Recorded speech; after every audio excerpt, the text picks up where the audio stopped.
오늘은 교회가 성령 강림절로 지킵니다. 십자가에 걸렸던 스톨이 붉은색으로 바뀌었고, 흰색 초도 붉은색 초로 바뀌었고, 목사 가운에 걸려있는 스톨도 붉은 빛으로 바뀌었습니다. 2000년 전 마가 다락방에 모여있던 성도들에게 성령이 임한 것을 기념하는 절기가 바로 성령 강림절입니다. 성령 받은 제자들은 예루살렘 거리로 달려나가 복음을 전했습니다. 성령 받은 성도들이 하나둘 모여들어 교회 공동체가 탄생했습니다. 오늘 말씀 듣는 성도들 위해 하나님의 은혜와 자비가 함께할 줄로 믿습니다. 사랑하는 성도 여러분, 만일 우리에게 단 하루의 시간이 남아있다면, 단 하루의 시간이 우리에게 주어져 있다면, 우리는 누구를 만나고 어떤 이야기를 하시렵니까? 오늘 본문은 예수님께서 십자가에 죽기 하루 전에 있었던 상황을 기록을 하고 있습니다. 예수님은 제자들과 함께 있었고, 제자들에게 앞으로 일어날 일들에 대해서 알려주셨습니다. 나는 이제 고난을 당하고 나는 죽을 것이다. 너희에게는 박해가 닥쳐올 것이다. 이런 말씀을 하십니다. 박해라고 하는 이 단어는 힘과 권력을 가지고 힘없고 약한 사람을 괴롭히고 짓밟는 것, 이것을 박해라고 합니다. 그러면 예수 믿는 우리들에게 이 박해가 닥쳐오면 우리는 어떤 반응들을 보일까요? 신앙을 포기합니다. 교회를 떠나갑니다. 예수님을 부인하게 됩니다. 일제는 35년 동안 우리나라를 식민 통치하면서 신사참배를 강요했습니다. 일본 사람들이 신으로 숭배하는 것이 신도라고 하는 겁니다. 이 일본 사람들이 섬기는 신도를 모신 사원을 가리켜서 신사라 이렇게 불렀습니다. 그런데 일본 사람들은 이 천황과 천황의 조상들의 위패를 신사에다가 같이 모셔놓고, 그리고 살아있는 천황까지도 신으로 숭배하라고 명령합니다. 우리나라를 식민 통치하는 동안에 전국에 1141개의 신사를 세우고 신사 참배를 강요하는 거예요. 남산에 신사 참배하는 곳이 있었고, 1938년에는 교회에도 신사 참배를 명령합니다. 예배를 드리는 것은 좋다. 그러나 예배를 드리기 전에 반드시 먼저 신사 참배를 해야 한다. 이렇게 명령합니다. 그래서 우리 교회 뒤쪽에 보면 모니터가 달려 있는데, 그 모니터가 달려 있는 바로 그 자리쯤에 일본 천황의 위패를 이렇게 그곳에 모셔 놓습니다. 그리고 예배하려고 이렇게 다 모이면 일동 기립, 뒤로 돌아, 묵도. 그러면 일본 그 천황의 위패가 모셔진 그곳을 향해서 조용히 기도하고 바로 뒤로 돌아. 그리고 이제 땡땡땡 하고서 지금부터 성령 강림절 예배를 시작하겠습니다. 이러고 예배를 드렸던 것이 일제 시대입니다. 감리교회 최인규 권사님, 장로교 주기철 목사님을 비롯해서 많은 신앙인들이 온몸으로 자기 생명을 걸고 이 신사참배를 거부했습니다. 예수님은 제자들이 박해를 당할 때 그것을 온전히 감당하지 못할 것을 아셨어요. 실제로 예수님이 체포당하는 그 현장에서 예수님의 제자들은 다 달아나 버렸습니다. 그리고 베드로는 하룻밤에 예수님을 모른다고 3번씩 부인합니다. 아니, 부인을 넘어서 저주합니다. 욕설을 퍼부으면서 나 예수 저 사람 모른다고 그렇게 예수님을 부인합니다.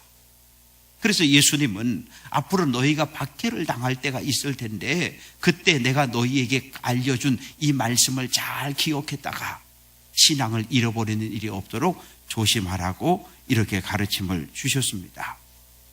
예수님을 따르고 쫓아던 모든 사람들은 다 유대인들입니다. 이 유대인들에게 출교라고 하는 것은 대단히 무서운 이건 형벌입니다. 우리 감리교회 교리와 장정에도 출교라고 하는 게 있어요. 교회에서 도저히 이런 사람은 더 이상 우리 교인으로 둘 수 없다. 그래서 교회에서 내쫓는 것, 이거 출교입니다. 마찬가지예요. 유대교는 예수를 따르고 예수 믿는 성도들을 유대교에서 출교를 시킵니다. 그러면 출교당했다라고 하는 건 어떤 얘기입니까? 단순하게 회당에 못 간가? 그 의미를 넘어서 너는 하나님의 백성이 아니기 때문에 하나님의 백성들과 만나서도 안 되고 밥을 먹어서도 안 되고 대화를 해서도 안 되고 아무것도 못하는 겁니다. 안식일에 대해서 회당에 못 가는 건 어쩔 수 없지만 문화와 교육 그리고 경제활동 전체에서 제외되는 겁니다. 마을에서 일어나는 크고 작은 모든 일들에서도 배제가 되고 왕따가 되어버리는 거예요.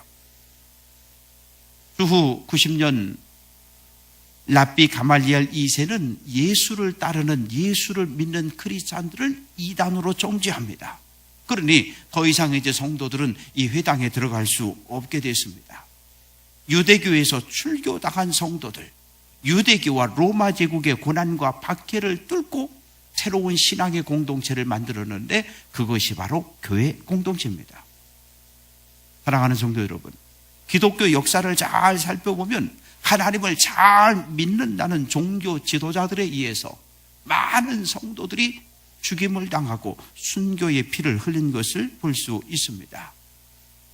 성경에 사울이라고 하는 사람이 등장하는데 유대교에 대한 열심을 가지고 있는 사람입니다.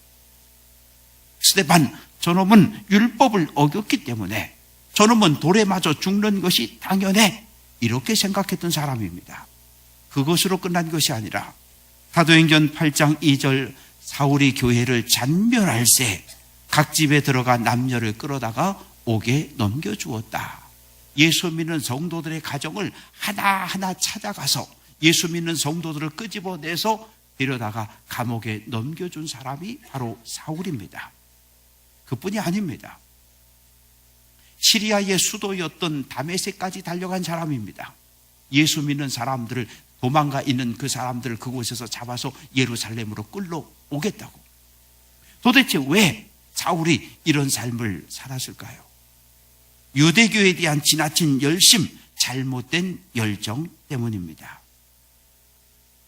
중세시대라고 일컬어지는 주후 1400년부터 1775년까지 마녀 사냥이라고 하는 이름으로 5만 명이 처형을 당했답니다.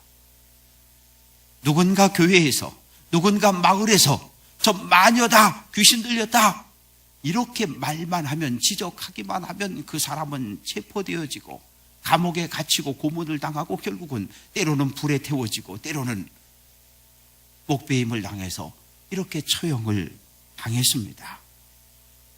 이것을 악용하는 거예요. 영국에서는 헬라어로 기록되어져 있는 성경을 영어로 번역했다는 단 한 가지 이유만으로 많은 믿음의 사람들이 옥에 갇히고 고문을 당하고 죽임을 당했습니다. 요즘 유럽을 보십시오. 유럽이 IS 때문에 떨고 있잖아요. 세력이 많이 축소되기는 했지만 IS, 이슬람, 수니파의 한 분파입니다. 아주 극단적인 교리를 가지고 있는 사람들입니다. 동일한 꾸란이라고 하는 경전인데 해석이 다른 거예요. 내가 해석한 것과 너 다른 생각을 가지고 있어, 다르게 해석해서, 그러면 모두가 적이 되는 겁니다. 그러면 이슬람 사람이든 무슬림이든 가리지 않고 다 적으로 규정하고 다 죽입니다. 자살폭탄 테러를 하고, 나와 다르면 곧바로 적으로 규정해서 박해합니다. 하나님을 믿는데 예수님을 믿는다고 말하면서 왜 하나님의 형상으로 창조되어진 믿음의 형제자매들을 박해하고 핍박할까요? 예수님은 3절에서 그들이 이런 일을 할 것은 아버지와 나를 알지 못하기 때문이다. 이렇게 말씀하십니다. 당시 유대는 로마 제국의 식민 통치를 받고 있었지만 실제로 유대인들의 삶을 지배한 것은 유대교라고 하는 종교입니다. 유대교는 어떤 종교입니까? 하나님이 아브라함의 자손인 우리들만 선택하셨고 우리는 하나님께 선택받은 민족이다. 이런 잘못된 생각에 빠져있던 사람들입니다. 사울은 유대교의 독선, 유대교의 아집, 그리고 편견을 쫓아 살았던 사람입니다. 하나님의 말씀을 올바로 알지 못했어요. 부활하신 예수님을 인격적으로 만나지 못했습니다. 예수님에 대해 잘못된 지식, 유대교가 전해준 잘못된 지식만을 알고 있었어요. 사랑하는 성도 여러분, 오늘날 이 땅에 많은 이단과 사이비들이 있는데 그들의 특징은 무엇입니까? 우리와 똑같은 성경을 가지고 있어요. 그런데 이 성경 말씀을 따라 사는 것이 아니라 교주의 말에 맹목적으로 순종합니다. 교주의 명령에 죽고 사는 사람들이 바로 이단과 사이비들입니다. 차라리 복음을 듣지 못했다면, 차라리 예수를 안 믿는 사람 같으면 가서 예수 믿으라고 전도하고 복음이 뭔지 진리가 뭔지 알려주고 소개할 수 있는데, 이단과 사이비는 독사과를 먹은 사람들이에요. 이미 독사과를 먹고 마셨기 때문에 그들의 영혼이 죽어버렸고 사단에게 사로잡혔기 때문에 아무리 이것이 복음입니다, 아무리 이것이 진리라고 구원의 길이라고 전해줘도 그들은 듣지 않습니다. 그러니 어떻게 해요? 가족이고 피부치인데 포기할 수 없잖아요. 하나님께서 그 불쌍한 영혼 위에 자비를 베풀어 달라고, 그들이 부활하신 예수님을 만나서 영적 어두움의 터널에서 빠져나오게 해달라고 우리는 기도할 수밖에 없어요. 예수님은 5절에서 나를 보내신 이에게로 간다 이렇게 말씀합니다. 간다, 이 말은 떠나간다 그런 뜻이에요. 그런데 아무런 목적지도 없이 그냥 가는 것이 아니라 나를 이 땅에 보내신 하나님께로, 하늘 아버지 집으로 돌아간다 이렇게 말씀하고 있습니다. 하나님은 예수님을 이 땅에 보내셨는데 인류를 구원하라고 하는 사명을 주셨어요. 그 사명의 마지막이 무엇입니까? 십자가를 지고 십자가에 죽는 겁니다. 이제 예수님은 십자가를 감당한 이후에 하나님께로 돌아가겠다고 말씀하고 있어요. 그런데 예수님의 제자들 가운데 어느 누구도 예수님의 말씀을 알아듣는 사람이 없습니다. 예수님이 지금 무슨 말씀하시는 거야? 지금 우리와 함께 있는데 가기는 어딜 가신다는 거야? 그러면서 어쨌든 예수님이 고난을 당하고 죽을 것이다 이렇게 말씀하시니까 마음에 염려가 되고 걱정이 되고 두려움이 찾아올 수밖에 없습니다. 예수님 말씀하십니다. 내가 너희에게 실상을 말한다. 이 실상이라고 하는 건 죄와 거짓과 반대되는 개념입니다. 진리라고 하는 거죠. 내가 너희에게 진리를 말한다. 예수님은 내가 십자가에 죽고 내가 너희 곁을 떠나는 것이 너희에게 유익하다 이렇게 말씀하십니다. 왜요? 예수님이 떠나가면, 예수님이 하나님께로 가야 누가? 보혜사 성령이 이 땅에 오기 때문입니다. 보혜사라고 하는 단어는 헬라어로 파라클레토스입니다. 파라, 곁에, 클레토스, 계신 분. 내 곁에 계시는 분이 보혜사고 내 곁에 계시는 분이 바로 성령이십니다. 보혜사 성령은 예수님이 사명을 감당한 이후에 이 땅에 오시는 분입니다.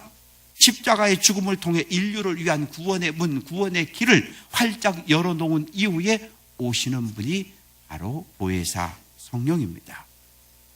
죽음의 상징인 무덤의 문을 열고 예수님이 영화로운 자리에, 영광스러운 자리에 오르신 후에 오시는 분이 바로 보혜사 성령입니다.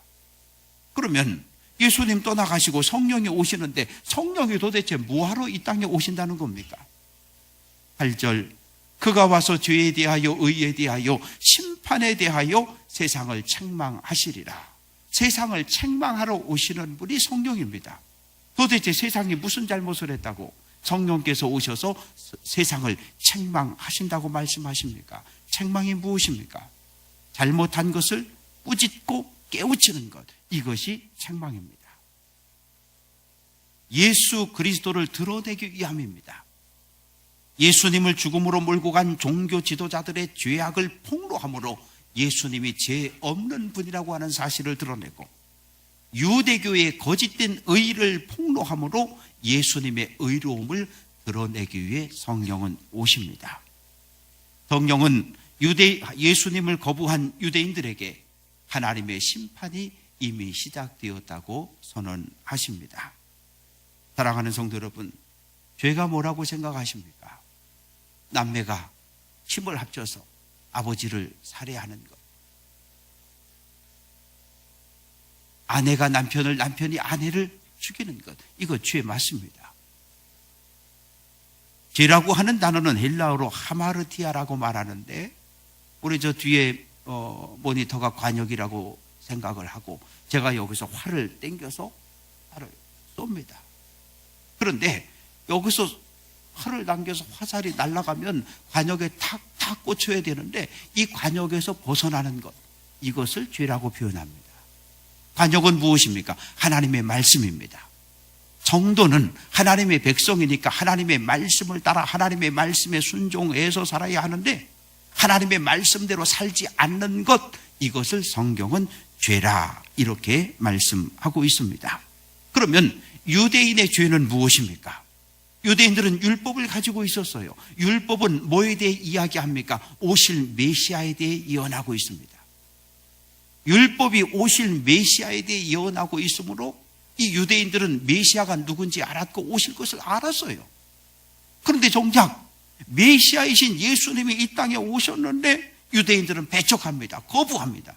그뿐만 아니라 십자가로 끌고 가서 십자가에 못 박아 죽였어요.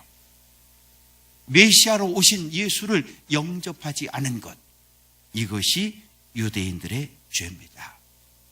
눈은 떴습니다. 눈은 가졌어요. 하늘을 보고 하늘을 날아가는 새는 보면서 메시아로 이 땅에 오신 예수를 보지 못하는 영적 맹인들이 유대인들입니다. 오늘 이 시대에도 영적 맹인들이 많이 있어요.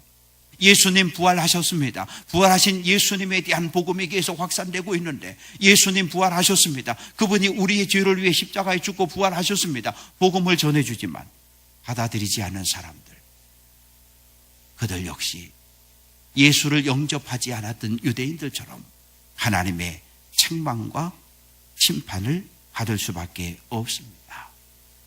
의에 대하여라 함은 내가 아버지께로 가니 너희가 다시 나를 보지 못함이라, 이렇게 말씀합니다. 의가 무엇입니까? 죄와 반대되는 개념이 의라고 하는 거예요.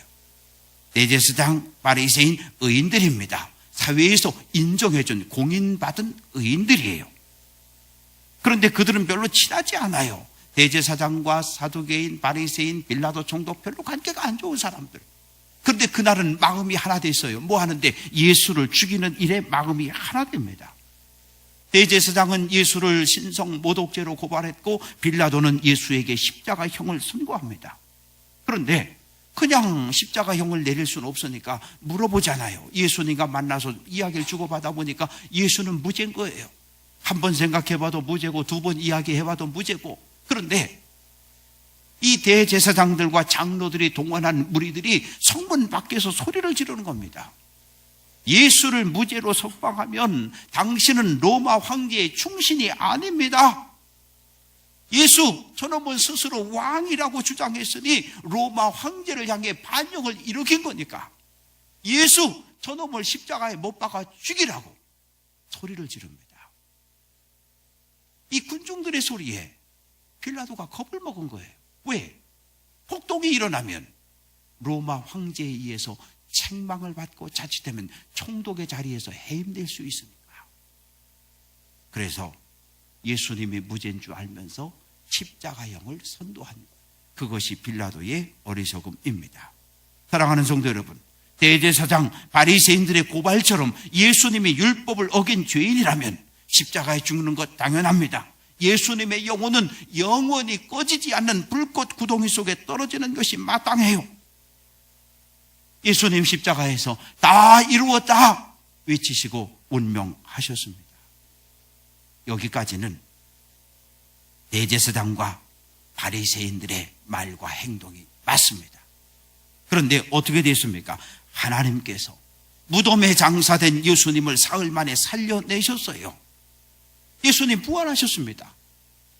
그러면 하나님이 하신 일이 잘못된 겁니까? 아니면 제사장과 바리새인들이 잘못을 행한 겁니까?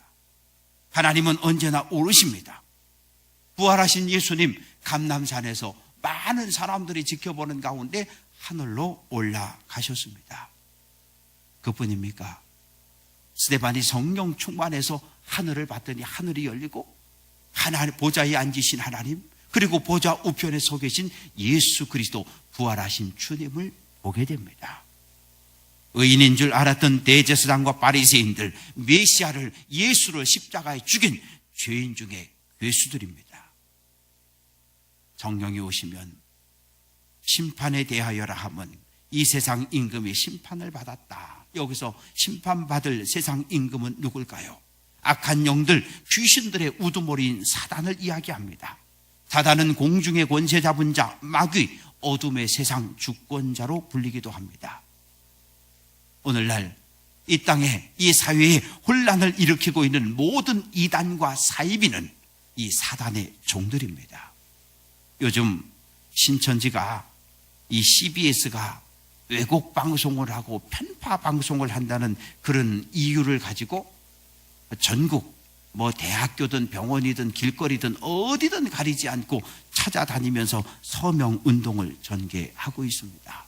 위에는 전부 하얀 티 입고 혼자 아니고 둘 셋씩 짝지어 돌아다니는데 이 서명 함부로 하면 안 돼요. 왜? 서명을 하게 되면 거기 반드시 이름을 쓰고 전화번호를 쓰고 집 주소를 써야 돼요.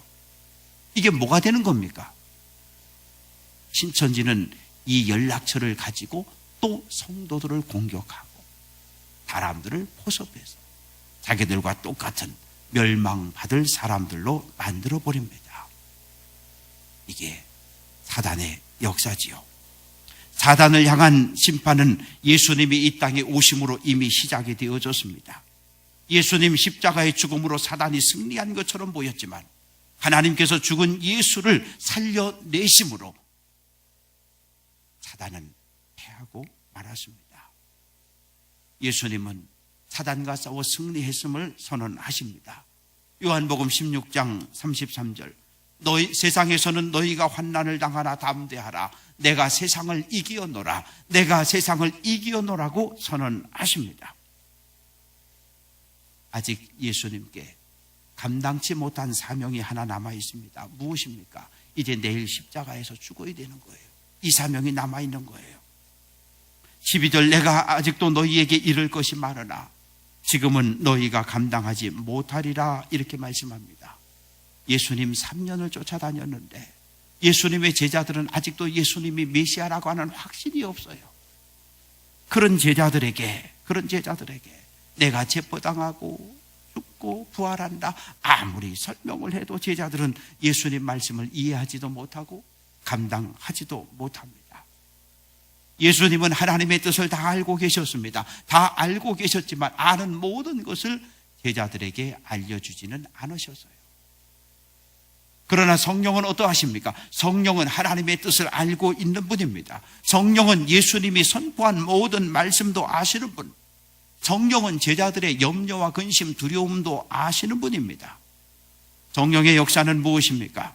요한복음 14장 26절, 예수님이 말한 모든 것을 생각나게 하리라. 성령이 오시면 제자들의 영적 무지함을 일깨워줍니다. 말씀을 듣고도 이해하지 못했던 제자들로 하여금 예수님의 가르침이 무슨 의미인지를 정확하게 깨우쳐 주십니다. 성령은 자기 말을 하지 않습니다. 오직 하나님의 말씀만을 전하는 진리의 영이십니다. 사랑하는 성도 여러분, 예수님이 약속한 성령이 오신 날, 바로 성령 강림절입니다.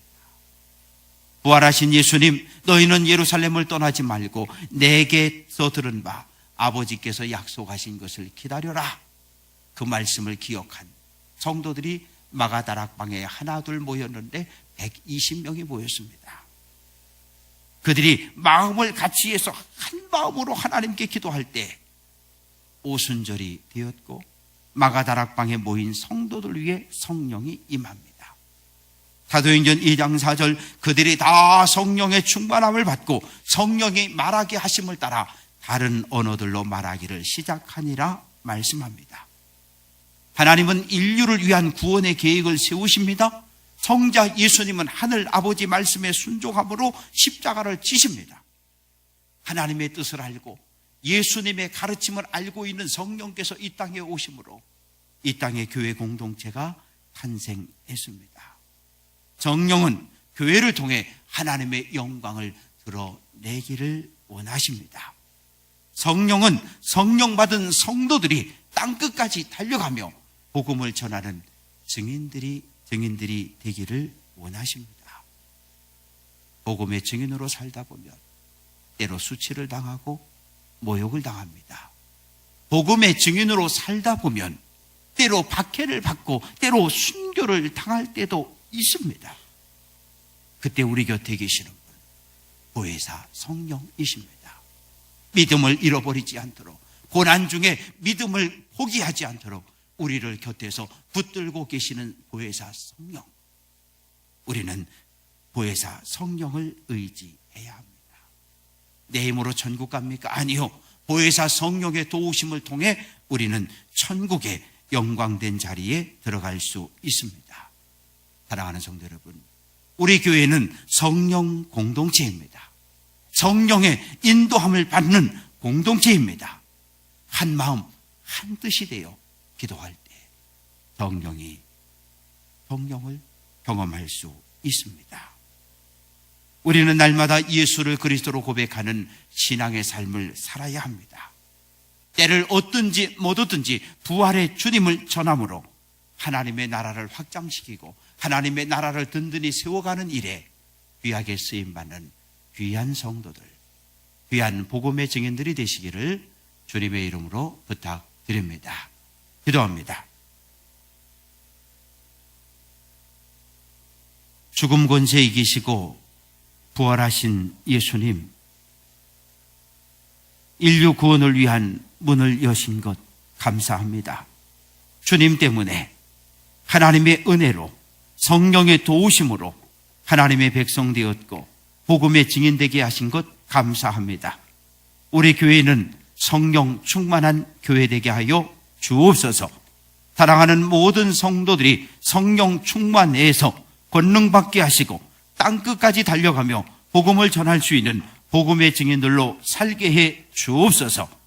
우리 교회를 통해서 이 땅에 하나님의 나라가 든든히 설 수 있도록 크신 은혜와 은총 더하여 주옵소서. 예수 그리스도의 이름으로 기도합니다. 아멘.